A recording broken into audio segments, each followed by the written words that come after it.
Welcome to my final presentation. Technology in healthcare is changing all the time. Therefore, staff needs to be trained to make sure that they're competent in all the new changes that happen throughout the years. Some ways to improve healthcare outcomes and reduce costs through technology is making sure that the hospital is having fewer hospital admissions and providing new ways to interact with the doctor. So some ways can be through telephone clinics, home telehealth, secure messaging, and even mobile applications. Through advanced care coordination, patient education, and the use of technology, patients are able to report their weight, blood pressure, heart rates, and symptoms daily to telemonitoring nurses, reducing the need for trips to the hospital. So this can definitely help if you have an elderly person that has a hard time getting around, or a disabled person who can't get around so well, or even if transportation to get them there is scarce in the location. It's just really nice to be able to have these options and to know that staff knows how to utilize them. Technology is not always what it's cracked up to be, and it is not without risks. So some examples are nurses and other healthcare providers can be so engrossed in the data on the computer or on the different machines set up in the room caring for the patient that they don't notice the actual physical signs and symptoms of a patient. And then again, proper training is very, very important so staff knows how to utilize these different ways of technology.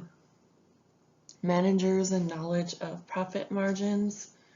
The managers are responsible for all the profit margins throughout the facility, and they should know the opportunities and true costs of products, the potential contributions of different staff activities, and then how resources are allocated throughout each department.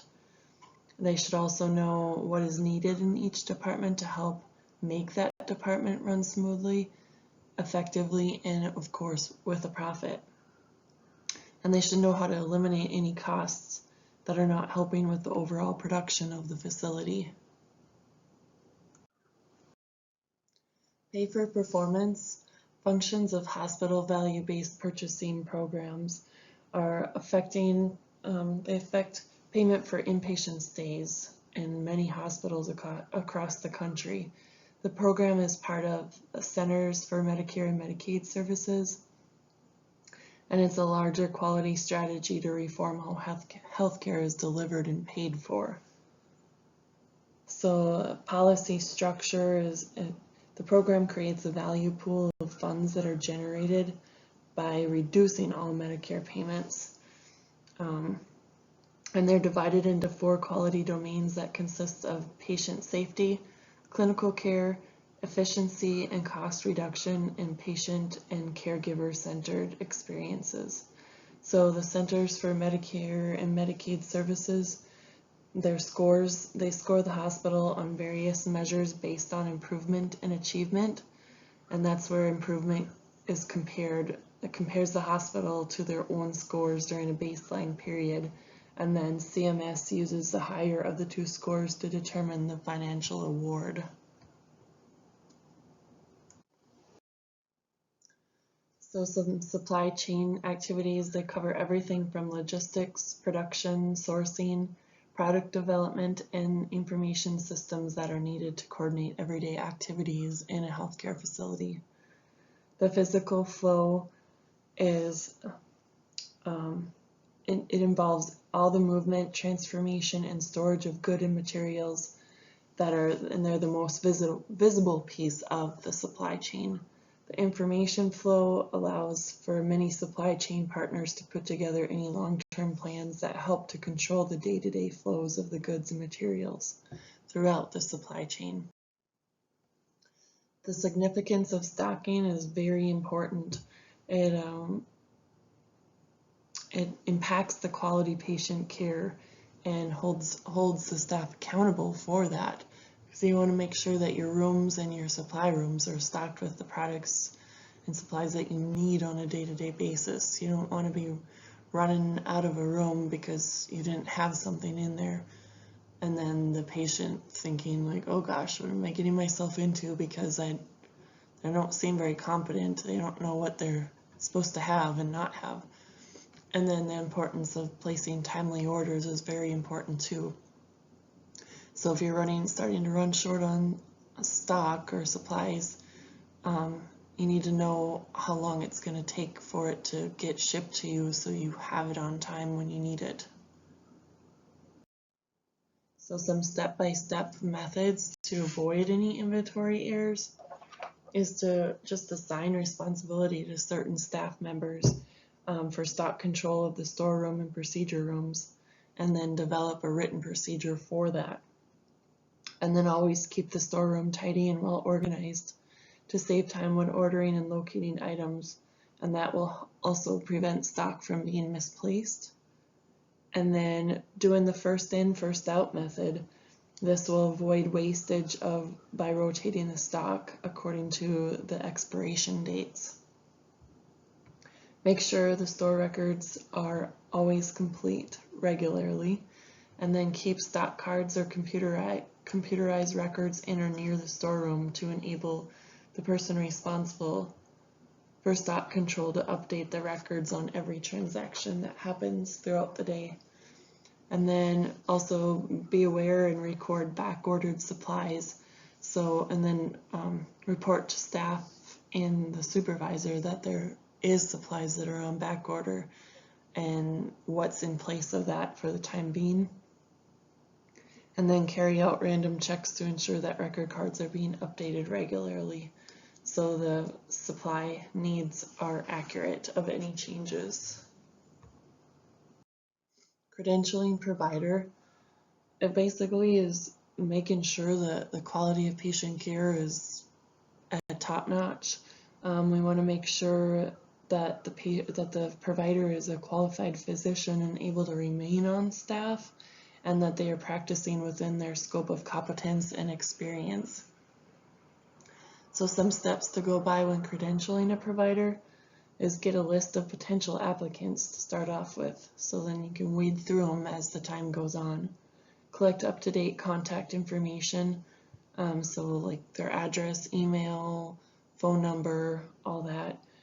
Provide work instructions and what is required, what the information that is required for that. So work history, any education, board certification and state licensure information, and then have them sign a waiver statement that asks the physician to attest to the truth and completeness of the application, and perform a thorough background check. Require peer references, so provide 3 references from the physician, any physician that they've worked with within the same specialty. And then this will help weed out any poor applications. It will give the red flags. And then investigate any malpractice claims, and then send applications to the governing body for review. Verify privileges with local hospitals. And then the most important step, number 10, is use a checklist and check it on a weekly basis so you know that nothing's being missed during this credential process. I want to make sure that our providers are getting credentialed with the insurance companies as soon as possible and as accurate as possible so they can start seeing patients. Some educational background needed to become credentialed with the different health insurance involves undergraduate degrees, masters, PhD, medical, dental, or other postgraduate degrees. Doctors of osteopathy are just a few to name. And then the exception of MPI number when it comes to insurance companies, all providers must have an MPI number of their own. And the exception is unless they are locum tenens substituting for another physician that is out ill or on maternity leave. That's the only time that they wouldn't need an MPI number. And then if a facility does not have a history of compliance with the insurance company, they could possibly do an on-site visit just to see that it's a legit facility and a legit provider. what facilities need to be credentialed. That varies anywhere from inpatient, residential, ambulatory settings, along with hospitals, home health agencies, skilled nursing facilities, and freestanding surgical centers. So pretty much all facilities need to be credentialed. FMLA is the Family Medical Leave Act of 1993. Is the act that Congress adopted to prevent discrimination against employees who must miss work due to serious illness, to care for a family member that has become severely ill, or for the birth of a child. FMLA is not paid, but an employee can take or use some of their paid time off during this time when they start the FMLA period. How many weeks is allowed per year? 12 weeks of unpaid leave is allowed through a 12-month calendar year. Intermittent leave is when somebody needs to, like they have a parent or a loved one that is sick, but they're starting to come around, so now they maybe need like physical therapy appointments and they don't need them every day, so that person would be able to go to work for 3 days and then have to have 2 days off in a week, so it's not all at once. When does FMLA come into effect? A covered employer must have employed 50 employees for 20 work weeks in the current or preceding calendar year. So the employee must have been employed for 12 months and have worked for at least 1,250 hours in a 12-month period before they can take any FMLA leave. And then health insurance is where the employee must still pay their share of the premiums while they're out on leave. And if the employee does not pay their part, the employer has the right to discontinue coverage after the employee has been notified. Workers' compensation. Is there payroll deductions? No, there is not payroll deductions. The employer pays for all of this. And who does it cover? It covers if you're injured on a job or acquire a work-related illness, workers' compensation will pay for your medical expenses, and if you can't work, it will also cover wage loss compensation until you're able to return work. Workers' compensation comes into effect on day one, the first day that you start on the job. And your health insurance is still paid for while you're out on this leave.